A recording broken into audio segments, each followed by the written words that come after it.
Ama naming Diyos na siyang makapangyarihan sa lahat, sa pangalan ni Jesus, kami po ay nagpapakumbaba dahil tunay nga po, Panginoon, na wala po kami may pagmamalaki. Tunay nga po, Panginoon, na Ikaw ang Diyos ng himala.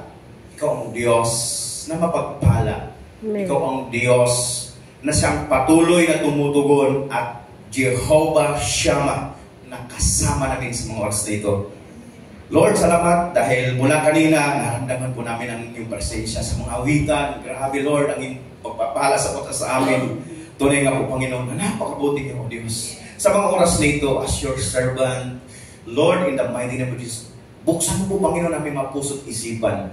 Ano man ang aming pong pagbubulay-bulayan sa mga oras na ito na yung salita, patuloy na maging pagpapala upang lalo pa kami lumago. At Lord, makapaglingkod kami sa inyo nang walang pag-alinlangan at ikaw lamang ang aming paglilingkuran hanggang sa iyong pagbabalik. Purihin ka, sambahin ka sa pangalan ni Jesus. Amen. Ito po ng ating Panginoon dahil doon po sa mga last Sunday po anong nakaraang Sunday po natin ay alam po natin yung 3 dimension of anointing, fruit, gift, fivefold ministry.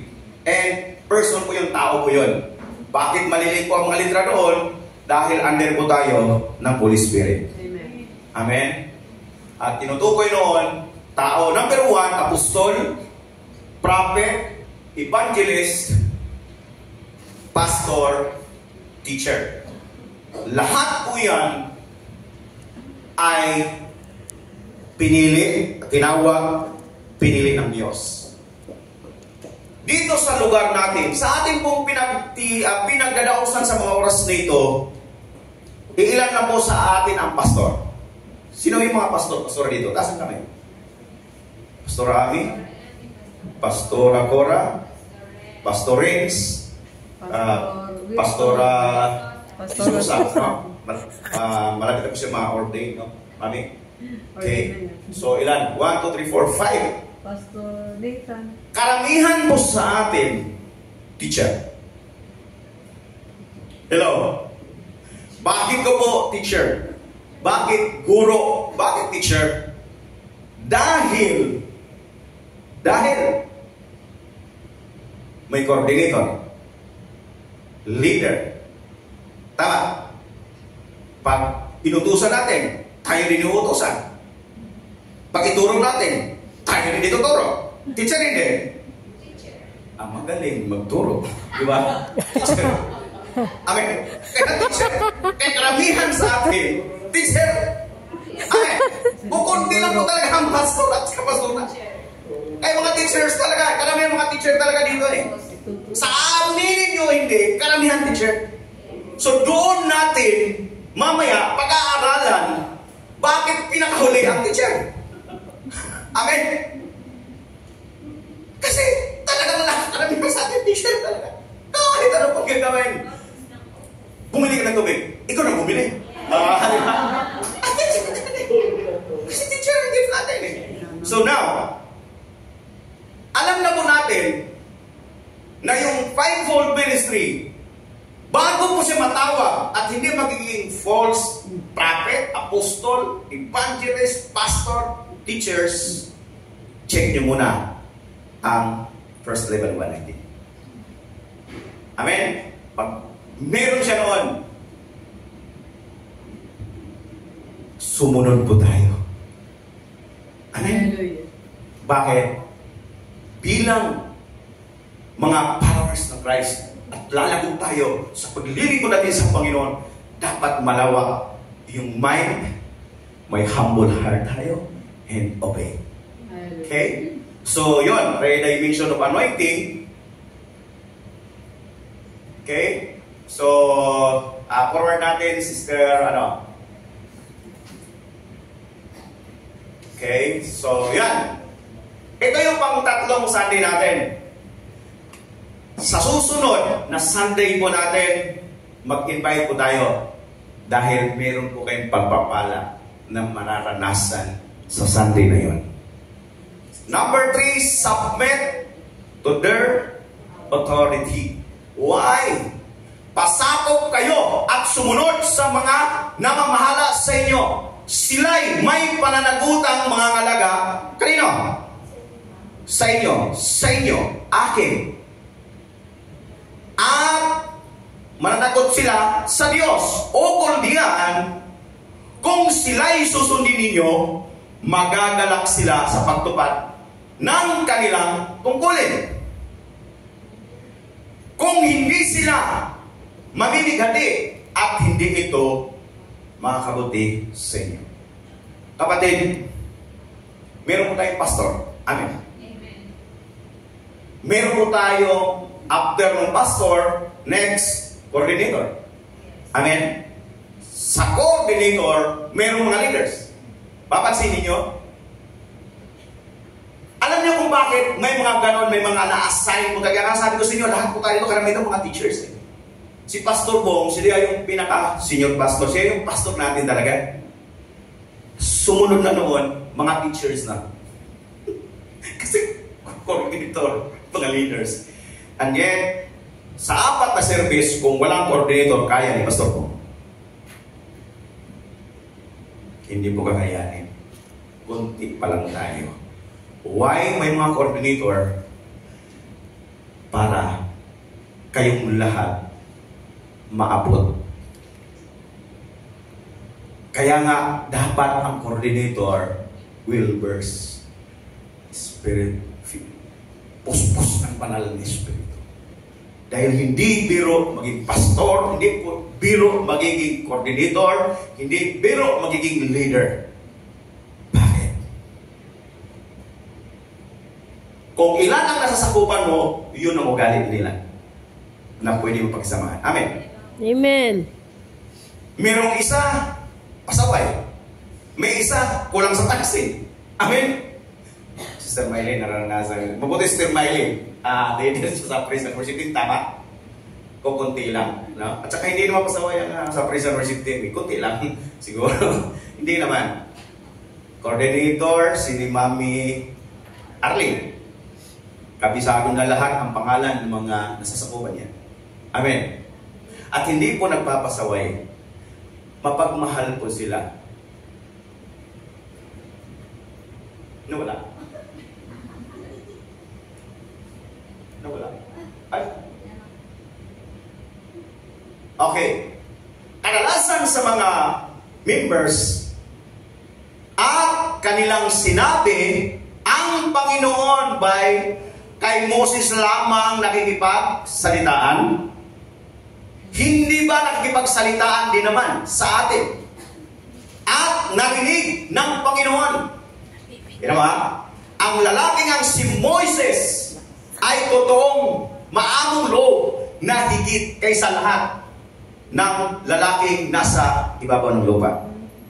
Kapatid, habang tumatagal tayo na naglilingkod, na mayroong nakakataas sa atin, hindi po talaga mawawala na talagang minsan may mga reklamo tayo sa mga leaders natin, coordinators natin. Hello? You know why? Minsan, akala natin, may mga, minsan kasi parang bakit? Parang nasa isip mo, kaya kasi Satan bumagsak siya kasi akala niya lamang na siya sa Diyos. Amen? Kapatid, pag once itinalaga ang coordinator, submit po sa Kanya. Amen? Dahil hindi po yan inilagay dyan ng Diyos kung hindi nararapat. Amen. Hindi po ito talaga ang pastor sa isang kongregasyon na tinawag, pinilit. Hello? Amen. May pinilit ba na pastor? Tinawag, tapos pinili. Dahil pag ang pastor tinawag at pinili, mangangalayan sa bandang kalagitnaan sa ministeryo. Pero pag tinawag ka at pinili ka ng Diyos, iba yung tinawag halika kayo, punta kayo dito. Ikaw, hawakan mo yan. Araw mo. Ikaw. Hindi naman lahat pinili. Amen? Amen. Kaya kung ano ang nandyan na ministeryo na binigay sa iyo, magpasalamat ka, kapatid.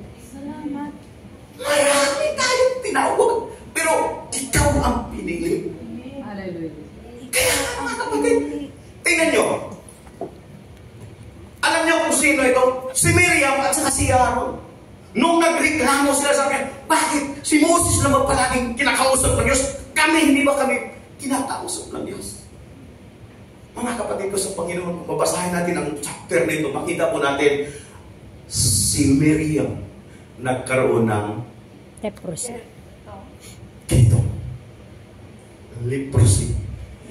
Naumuti ang kanyang balat. Hinuway.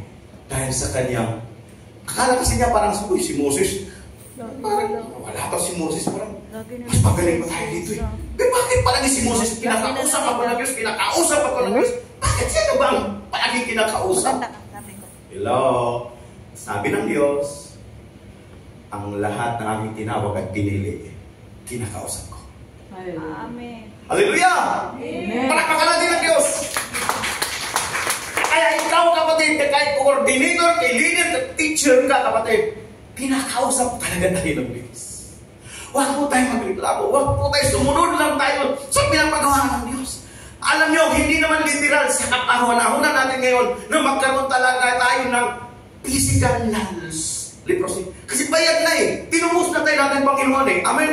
But spiritual leprosy, pwede. Amen? Hello? Subukan nyo magreklamo sa coordinator. Katagalan, aalis kayo, mawawala na kayo, hindi na kayo maglilingkod sa Panginoon. Amen? Subukan nyo. Magreklamo kayo. Coordinator, magreklamo kayo sa pastor. Katagalan, mawawala kayo sa ministeryo. Papansin niyo yan? Kapatid, hindi pwedeng pasinungalingan ang Biblia. Mahalin po natin ang pastor natin. Mahalin po natin ang coordinator natin. Mahalin natin ang mga leaders natin.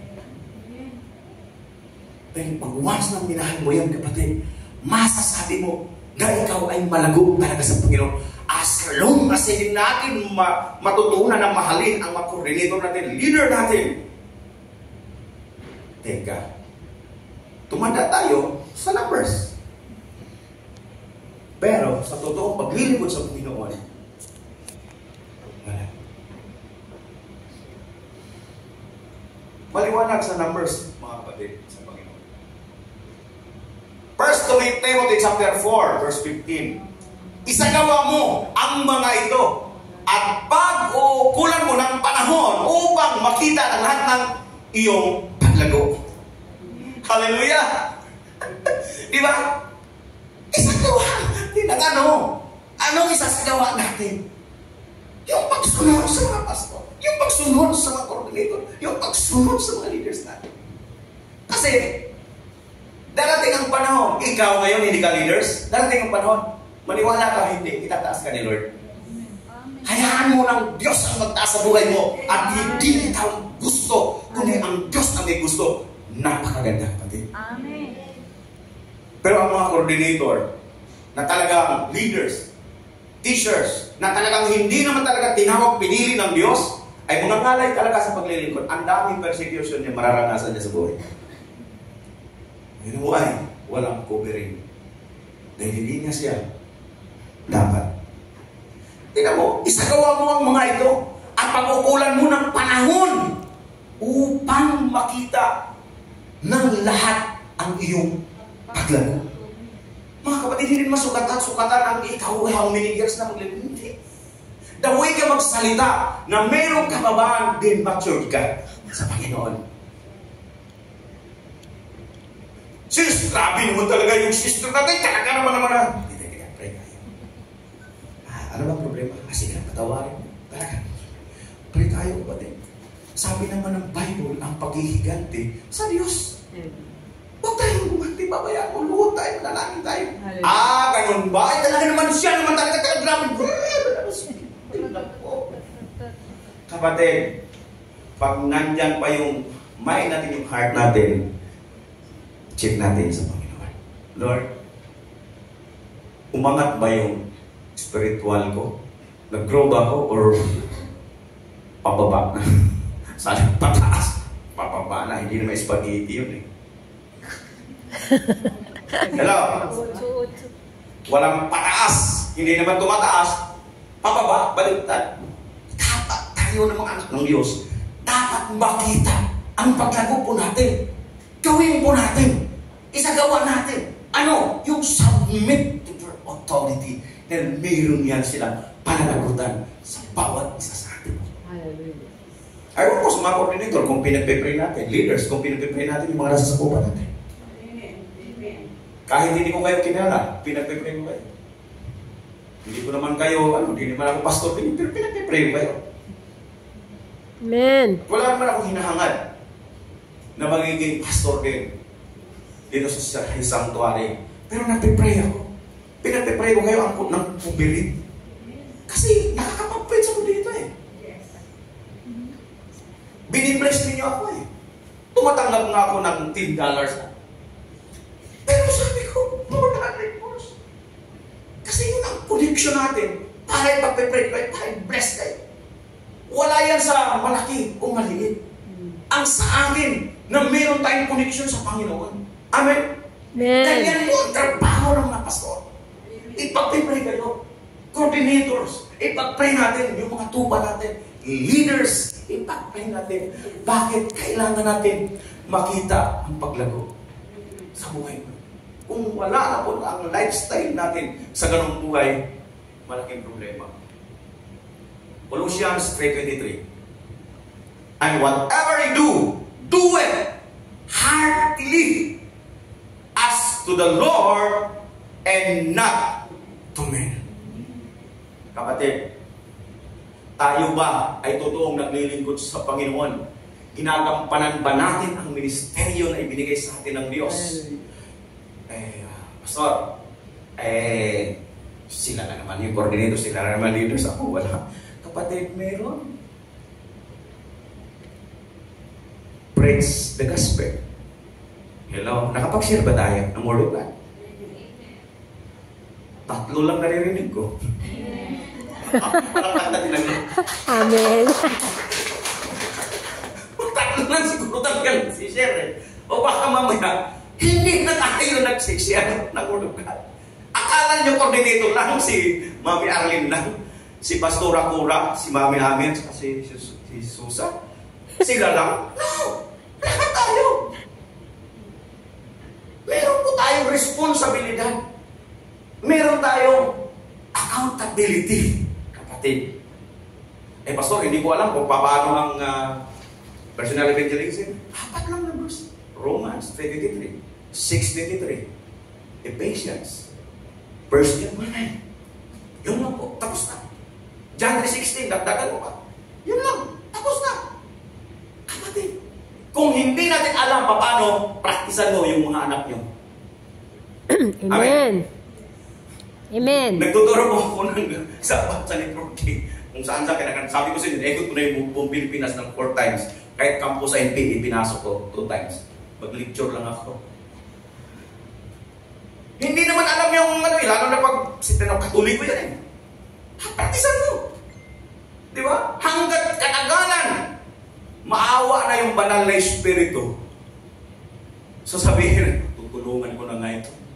Kasi awang-awa na ako nito. Kung ano-ano ng versikulo pinapangkin dito, mali naman. John 3:16. Kung if you confess our sin, God is faithful. John 3:16. Diba? Nabaliktad. Pero nandun nagkabaliktad, nagkarambol-rambol. Sabi ng Holy Spirit, tuturuan mo na talaga ito. Yung mga sintunado pag kumanta, pag nandun ang desire natin, gusto natin mapakamit sa Panginoon, maniwala ko hindi, itutuloy ng Holy Spirit yung boses niyo. Parang ako yun. Amen. Para magkakit si Lord. Amen. Kaya mga kapatid, tumayo kayo, tumulong kayo dito. Para hindi si Sister Miley. At sa kasi lang, kayo kakanta. Amen. Yung mga gustong sumayaw kahit mga matataba kayo, kahit mga may edad kayo. Palamahan si Lord. Amen. Wala sa edad yan. Sino yung puro leaders ng tamburin dito? Si, pag-recruitin mo yung mga nandyan, basta marunong pa pumigo yung tuhod, at saka yung kamay, pwede tumihaya pag ganun, lumipa pag ganun, tapos na recruitin mo. Amen. Bakit kung wala nang uupo dyan, nandito na lang, sasayawan yung praise God. Sabihin ni Lord, puro bakante, magpadala ang Diyos na mga uupo dyan para may man manonood sa atin, sa inyo. Amen. Amen. And whatever you do, do it heartily as to the Lord and not to men. Amen. Sa Diyos po tayo naglilingkod. Lahat po tayo may trabaho. Amen. Palagi po natin gawin na yung trabaho ninyo, kahit yung employer ninyo magkakalitin high blood, ay isipin nyo, Lord. Okay lang. Total, pagdating ng katapusan, may sweldo naman ako. naman ako, di ba? Ay, kung awahin mo yan, matitirmini ka, alas 12 ng gabi, sipain ka. Amen. Pag-pray mo. Eh, diba dapat mga Christian tayo yung Christian na magkukulang? Ano ba? Eh, picture ng amo ko, in Jesus name, born again ka, born again ka. Born again. Jesus name, Jesus name. Ay, pwede naman kasi. Amen. Amen.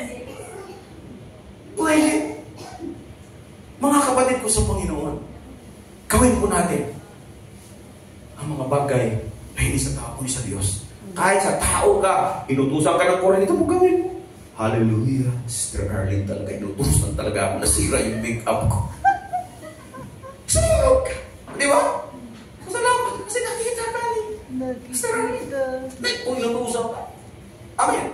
Ganun po tayo na bilang mga anak ng Diyos. Magpas. Parang lumirin so, no? Yun. Next. Colossians 3:24. Sapagkat si Kristo ang Panginoong pinaglilingkuran ninyo at alalahanin ninyong pagkakalooban kayo ng Panginoon ng gantimpalang inilaan niya para sa inyo. Oh! Woo! Amen. Sinong gusto ng... sino ayaw ng bonus? O, diba? Tawa ka lang. Hindi mo maintindihan ngayon. Kaya lahat patay gusto namin ng bonus, diba? Kapatid, sumunod ka kung sino yung may accountability sa'yo, yun ang blessing ng Lord nandyan. Amen. Di ba napakasarap noon? May blessing tayo. Makasarap talaga. Sa trabaho po natin, ang inaantay natin, bonus. Pag wala tayong bonus, ng December o di kaya yung, ano ba yun? Amen. Chinese New Chinese New Year. Year. Bakit talaga, puripo talaga itong amo ko. Puripo talaga, puripo talaga. Hindi na galante. Galante si amo. Sabi ito, ano? Sapagkat si Kristo ang Panginoong pinaglilingkuran ninyo at alalahanin ninyong pagkakalooban kayo ng Panginoon ng gantimpalang inilaan. Wow naman. Amen. Wala pang Pasko, wala pang New Year, meron nang nakabalot para sa akin. Amen. Maganda nun? Alam niyo, kaya nga yung mga mister niyo, pag binibigyan kayo ng flowers, binibigyan kayo ng chocolate, kahit yan, nag-aararo ba yan? Pero pag uwi, may chocolate. Cash na lang, cash. Nag-aararo ba? Hindi ng chocolate. Cash na ngayon. Cash na hindi na yun. Ha? Oh, Gcash na Gcash. pala. Di ba? Wala na. Flowers, umahan, di ba? Hindi na uso. Hindi na uso, pero ako nga, hindi rin uso eh. Hindi talaga ako na magbibigay, dati may girlfriend. Hindi ako marunong magbigay ng chocolate sa flowers, hindi. Para kasi brother Kasi parang din. walang maalala, pag pinaway niya ako, hindi, sige. Sabi ko, oh. Di ba? Ganun yun. Kasi di ba, may mga babae kasi na gusto nila binibigay sila ng flowers at chocolate. Amen? Amen. Pero yung mga dito, mga practical yan. Gusto nila gigas at cash. Hallelujah! Sapagkat si Kristo ang Panginoong pinaglilingkuran ninyo at alalahanin ninyong pagkakalooban kayo ng Panginoong ng gantimpalang inilaan para sa inyo. Amen. Huwag natin sinunod. Amen. Sa pagsunod natin sa Panginoon at pag-submit sa mga itinalaga ng ating Panginoon, meron palang bonus. Meron gantimpala. Hallelujah. Ang sarap talaga maglingkod sa Panginoon. Di ba? Kung alam lang ninyo. Kung alam lang ninyo, sumali kayo sa praise team, tapos tamburin, ay, kung alam lang ninyo, yung mga arthritis ninyo, ay ba? Magpapakalayan. Amen. Ay, kaysa hindi kayo sasali dyan. Tapos, ako nga eh, pag sumayaw ako, puro kanan yung step ko eh. Walang kaliwa eh. Di ba? Si Bami, kaliwa daw. Di ba? Partner. Pero pag ipagamit mo sa Panginoon yun, ay, pala ka. Ano? Matanggal yung arthritis. Di ba? Magkaganda yung boses mo. Ay, di ba? Oh, amen. Dati, ganun din ako eh. I-feel ko Yung na yan. gitara, pag ganito, pero yung boses ko kaliwa. Boses pala ka. High school ako natuto magkanta. College na ako, marami natuto magkanta. Alam niyo, kumanta ako ganun. Sabi ng isang teacher, kumakanta ka, sintunado ka naman eh. Naku, umiyak ako sa Panginoon. Kasi yung kanta ko, alay, balay. Sintunado talaga ako, kahit anong talaga. Mawawala pa sa timing kung hindi pa ko na yung gitara mahuli. Sabi ng isang teacher, huwag ka naman kumanta na. Sintunado ka eh. Umiyak ako sa Panginoon. Talagang gininyo ko talaga, baka talaga sa Holy Spirit. Alam niyo, after 3 months, siya rin nagsabi, kailan mo kumanta? O, di ba? Siya yung nagkakaroon, siya din yung ginamit ni Lord para kumano. Amen. Hanggang ngayon, di ba? At least nakakatayin ako. Di ba? Palamahan natin sila. Pati, may gantimpala, magaganda ang boses mo, mawawala yung Feel ko arthritis. na yan, feel ko na. Kasi, sumunod tayo, nagpapalagay sa Panginoon. Hallelujah. Amen. 1 Peter 1:6, this brings you great joy. Although you may have to suffer for a short time in a various trials. Kapatid, ang pagsubok, saglit lang. Hindi talaga yung mahaba. Kaya lang mahaba kasi hindi natin alam. Ang kabila kasi noon, blessing. Amen. Hoy, magpasa naman. Bakit ba ito lumalagpas? Mga napipindot niya. And after you have suffered for a little while, the God of all grace, who called you to His eternal glory in Christ, will Himself restore. Number 1, to confirm, strengthen, and establish. Hallelujah! Kapatid, kung magtsaga po tayo sa pagsubok, huwag po tayo magreklamo. Lord, bakit ako napagsubok yung buhay ko? Bakit ano na born again ako? Grabe pagsubok. Ano po ka? Na born again ka dahil kung hindi. Ang pagsubok, walang sinasato at walang pinipili na tao, oras, panahon. Amen. Amen. Pag wala ka sa Panginoon, baka sasampa ka sa bridge.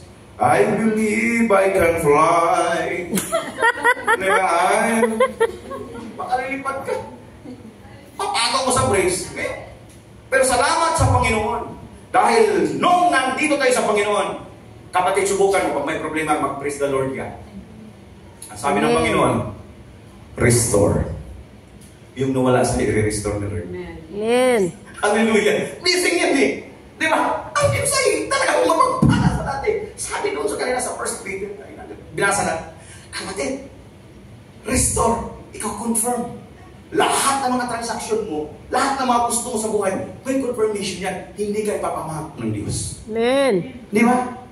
Lord, tinawag mo ba talaga ako o tinulak? Ikaw confirm yan. Why? Every time na sundin mo, gawin mo kalooban ng Diyos, pabibli sa iyong tao. Amen? Kasi tinawag ka eh. Confirm eh. Kino-confirm yan. Sino? Hindi ikaw mismo mag-confirm. Mga tao. Pag ikaw tinawag ng Diyos, ang mga tao mabibli sa iyo. Amen. Bibigyan ka ng ano? Lakas. Kalakasan. Amen. Mga kapatid mo sa Panginoon. Subukan nyo. Pag may mga problema tayo, business natin nawala, may karamdaman, nawala yung mga mahal natin sa buhay, o ano man, subukan nyo magpasalamat palagi. Hindi wrong emotion. Kapatid, yun po ang mga bagay na apat mararanasan mo natin. Pangako po yan ng Diyos. At tunay nga mga kapatid, sa buhay mo natin, tandaan po natin. Kilala po ba yung pastor natin? Kilala po ba yung mga coordinator natin? Amen. Kilala po ba natin ang mga leaders natin? Submit sa kanila dahil sila ay may accountability sa buhay mo. Amen. Ginawa natin yan, palatandaan na ikaw ay nagkasunod ni Kristo and nag-grow ka sa paglilingkod mo sa Panginoon. Amen? Amen.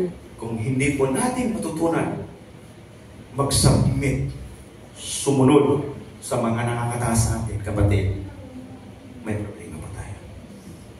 Believe me, hindi ka lang. Kahit saan ka nilipat ng church, ganun pa rin ang mararanasan mo. Kahit saan. Saan ka makakita ng puno dito, binunot, lumipat dito, itinanim. Sunod na buwan, taon, na binunot, lipat na naman dito. Anong tawag? Bonsai. Hello? Nakakita na po ba kayo ng bonsai? Nakahawak na po ba kayo ng bonsai? Nasabi ba ninyo, Lord, hindi ako magiging bonsai? Amen? Gusto ko na maging malagong-malago sa inyo. At gusto ko na maging pagpapala. Bonsai Christian. Pagpapalik. Dito, sa mundo ni Bago. Katayo mong lahat ay tumayo. Purihin po ang Panginoon.